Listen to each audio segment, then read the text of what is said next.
नमस्कार दोस्तों। रात के उस कोने में जब हर खिड़की बंद होती है और हर चेहरा नींद में डूबा होता है, एक घर की बत्ती अब भी जल रही थी। पर यह रोशनी बाहर के अंधेरे से नहीं लड़ रही थी, ये भीतर के अंधकार को देख रही थी। कमरे में एक औरत थी, खामोश, आंखें खोली हुई, पर भीतर से कुछ टूटा हुआ। उसके चेहरे पर कोई शिकन नहीं थी, लेकिन उसकी आत्मा में दरारें थीं। वो औरत जिसे दुनिया ने चरित्रहीन कहा था, कभी उसने प्रेम किया था, सच में, निर्दोष भाव से। लेकिन जब समाज के चश्मे ने उसके इरादों को तौला, उसने उसे एक नाम दे दिया, चरित्रहीन। उसने मुस्कुराकर चुप्पी ओढ़ ली, क्योंकि शब्दों से नहीं, अब उसे साधना से जवाब देना था। दुनिया अक्सर उस चीज से डरती है जिसे वह समझ नहीं पाती, और उस पर नाम थोप देती है। चरित्रहीनता भी कभी कभी बस एक गलत समझी गई पुकार होती है, लेकिन वो वाकई गिर चुकी थी, शरीर से नहीं, आत्मा से। वो अपने अस्तित्व से भाग रही थी, हर रात किसी और की बाहों में खुद को भुलाने की कोशिश करती, हर सुबह आईने में खुद से नजरें चुराती।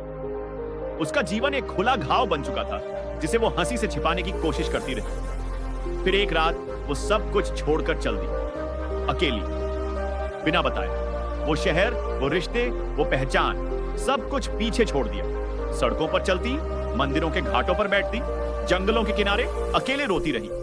और फिर एक दिन एक वृद्धा ने उसके कान में धीमे से कहा, तेरा दोष नहीं था, तेरा जीवन तुझसे अब संवाद करना चाहता है, सुन। उस दिन से वो सुनने लगी, अपने भीतर की आवाज को। साधना उसके दिन की शुरुआत बन गई, और मौन उसकी सबसे प्रिय भाषा। हर रोज वो अपनी सांसों की गिनती करती, न कोई शिकायत, न कोई उम्मीद, सिर्फ साक्षी बनकर बैठना। और धीरे धीरे वो औरत जिसे दुनिया ने ठुकरा दिया था, वही अब स्वयं की दीक्षा में दीप्त होने लगी।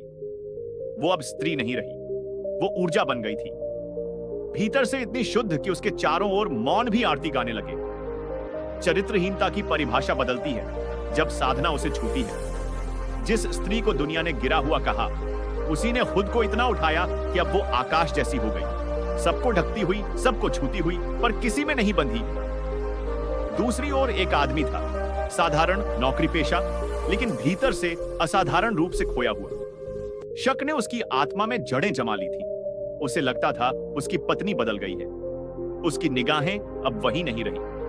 पर असल में जो बदल गया था, वो था उसका खुद से जुड़ाव। और जब कोई खुद से कट जाता है तो सब उसे धोखा लगने लगता है। शुरू शुरू में दोनों एक दूसरे को दोष देते रहे, फिर चुप हो गए, फिर अजनबी बन गए, फिर सिर्फ कर्मचारी रह गए, घर, समाज, रिश्तों के कर्मचारी। जब संबंध कर्तव्य में बदल जाए और कर्तव्य व्यापार बन जाए, तब आत्मा की आवाज कहीं कोनों में से सकने लगती है। फिर एक दिन सब कुछ टूट गया। दोनों अलग नहीं हुए, लेकिन भीतर से बिखर चुके थे, और यहीं से उनकी असली यात्रा शुरू होती है। वो आदमी अब अकेले बैठने लगा था। हर दिन एक चुप्पी उसके जीवन में उतर रही थी। एक दिन उसने खुद से पूछा, क्या मैं सच में किसी और को दोष दे रहा हूं, या मैं खुद से डर रहा हूं? यह सवाल साधारण नहीं था, इसने उसकी नींव हिला दी। उसने ध्यान करना शुरू किया, पहले संदेह के साथ, फिर सच्चाई से। एक दिन वो मंदिर के बाहर बैठा था, जब एक साधु ने पास से गुजरते हुए सिर्फ एक वाक्य कहा, साइकिल तब तक डगमगाती है जब तक उसका हैंडल तुम्हारे हाथ में नहीं होता। उसे समझ नहीं आया, पर कहीं भीतर कुछ हिला। अब वो भी ध्यान में उतरने लगा। विचार आते, पर वो बस देखता, भाव आते, पर वो बस साक्षी रहता।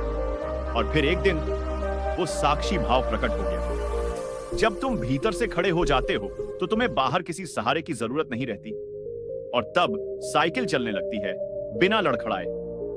वक्त बीतता गया, अब दोनों साधक बन चुके थे, अलग अलग रास्ते, लेकिन एक ही दिशा। फिर एक दिन सालों बाद एक सत्संग में दोनों आमने सामने आ गए। भीड़ में सिर्फ वही दो लोग थे जो एक दूसरे को नहीं देख रहे थे, बल्कि खुद को देख रहे थे सामने। न कोई बात हुई, न कोई शिकायत, बस मौन। और उस मौन में वो सब कहा गया जो शब्द कभी नहीं कह पाए थे। अब दोनों बदल चुके थे। अब न वो स्त्री थी, न वो पुरुष। अब दोनों ऊर्जा के रूप में उपस्थित थे।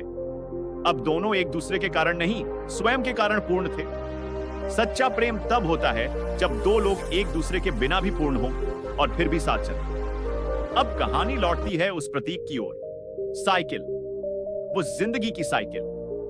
पहले वो डगमगाती थी क्योंकि उसका नियंत्रण डर, भ्रम और अज्ञान के हाथों में था। लेकिन अब जब भीतर साक्षी जाग गया, वही साइकिल अब सहजता से चल रही। लेकिन जिस दिन भीतर का साक्षी जाग गया, उस दिन साइकिल खुद ब खुद सीधी चलने लगती है। तो अगली बार जब जिंदगी की साइकिल डगमगाए, रुक कर देखना, कहीं हैंडल किसी और के हाथ में तो नहीं, और अगर है तो क्या अब समय नहीं आ गया उसे वापस लेने का? ये कोई कहानी नहीं थी, ये वो है जो हम सबके साथ हो रहा है, हर रोज, हर सांस में, हर चुप्पी में। अब फैसला तुम्हारे हाथ में है, साइकिल कौन चलाएगा? कई बार हम सोचते हैं कि परिवर्तन एक बड़ा कदम होगा, एक बड़ी घटना, लेकिन साइकिल की दिशा बदलने के लिए कभी-कभी सिर्फ हल्का सा झुकना ही काफी होता है। वो झुकाव खुद की ओर, अपनी चेतना की ओर। सच तो यह है कि साइकिल बाहर नहीं, भीतर चल रही है, और जितनी बार हम जागते हैं उतनी बार वो संभलती है, जितनी बार हम साक्षी होते हैं उतनी बार वो सधती है। इसलिए अगली बार जब जिंदगी तेज भागे या लड़खड़ाए, एक पल को आंख बंद करना और खुद से पूछना, क्या मैं देख रहा हूं या मैं सिर्फ कर रहा हूं? क्योंकि जो देख रहा है वही जाग रहा है, और जो जाग गया वही साइकिल का सच्चा चालक है। अगर आपको यह वीडियो पसंद आया हो तो कृपया लाइक करें, कमेंट में हमें बताएं कि आपकी जिंदगी की साइकिल आज कैसी चल रही है, और ऐसे ही और अंतर्मन को छूने वाले वीडियो के लिए हमारे चैनल को सब्सक्राइब करना न भूलें।